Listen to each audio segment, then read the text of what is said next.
So the top's off, top half is off, roof's over there. That's going out in the carport. I'm reasonably happy with this as it is so far. I want to get more done on I want to get the front section done.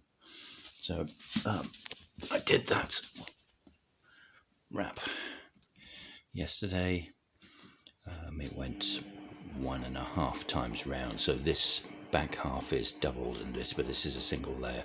So what I will do is I will use the 50mm Kevlar tape, put plenty of resin in there, put 50mm Kevlar tape across that bit and on there as well, strengthen that up, and that will give a thing, and therefore do a similar thing on the rest of that later.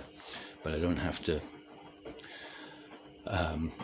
worry about clearance. I can just, when this is now going to go, this entire part is now going to go upside down, so the front, which will be there, the whole thing would turn the other way up.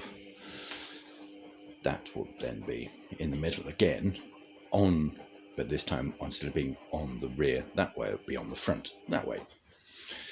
And this,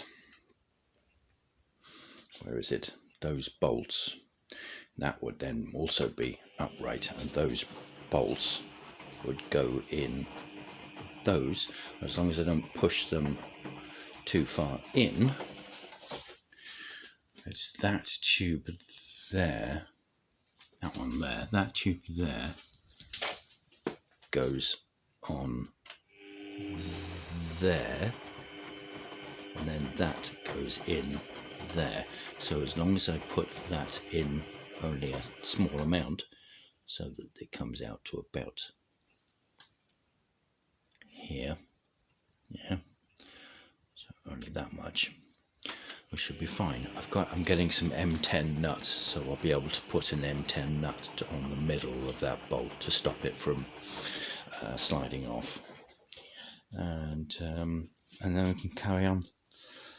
On the front portion, we've got to do exactly the same thing again, do all of the paper and masking tape wrap.